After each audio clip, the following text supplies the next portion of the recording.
आश्विन कृष्ण पक्ष की एकादशी इंदिरा एकादशी के नाम से जानी जाती है।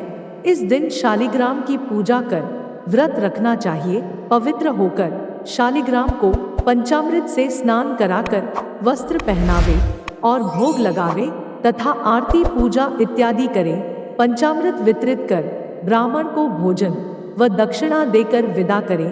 इंदिरा एकादशी के दिन शालिग्राम पर तुलसी दल अवश्य चढ़ाना चाहिए। इस तरीके से जो इंदिरा एकादशी का व्रत करता है वे अपने करोड़ों पितरों का उद्धार कर स्वयं स्वर्ग लोक को गमन करने का फल प्राप्त करते हैं। इंदिरा एकादशी व्रत कथा। एक समय राजा इंद्रसेन माहिष्मती नगरी में राज्य किया करते थे। उनके माता पिता दिवंगत हो चुके थे। अकस्मात उन्हें एक सपना आया कि तुम्हारे माता पिता यमलोक में कष्ट भोग रहे हैं।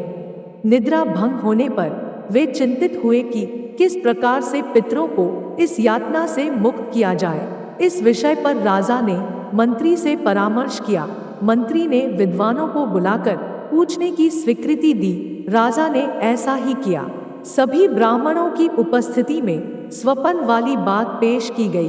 ब्राह्मणों ने कहा, राजन, यदि आप कुटुंब सहित इंदिरा एकादशी व्रत करें तो पितरों की मुक्ति हो जाए। उस दिन आप शालिग्राम की पूजा, तुलसी आदि चढ़ाकर 22 ब्राह्मणों को भोजन कराकर दक्षिणा दे और आशीर्वाद ले। इससे आपके माता पिता स्वयं ही चले जाएंगे। आपको रात्रि को मूर्ति के पास ही शयन करना चाहिए। राजा ने ऐसा ही किया। जब राजा मंदिर में सो रहा था तभी भगवान के दर्शन हुए और उन्होंने कहा कि हे राजन, तुम्हारे व्रत प्रभाव के चलते तेरे सभी पितृ स्वर्ग पहुंच गए। इसी दिन से इस व्रत की महत्ता बढ़ गई और इसकी संपूर्ण राज्य में लहर चल पड़ी। इस तरह से इस इंदिरा एकादशी व्रत का महत्व बढ़ जाता है। इंदिरा एकादशी व्रत पूजा विधि। आश्विन पक्ष की इस एकादशी का पितरों के तर्पण के लिए विशेष महत्व है। इस एकादशी को करने के महात्म्य के बारे में भगवान श्री कृष्ण ने गीता उपदेश देते हुए धर्मराज युधिष्ठिर को इसका फल बताया है। इंदिरा एकादशी का व्रत एवं पूजा किए जाने से संपूर्ण फल की प्राप्ति होती है। विधि विधान के अनुसार एकादशी तिथि की शुरुआत से इसका व्रत रखा जाना चाहिए।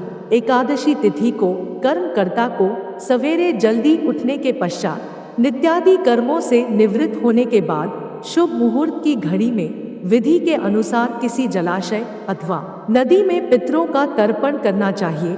इस दिन श्राद्ध कर्मकर्ता को निर्जला व्रत रखना चाहिए।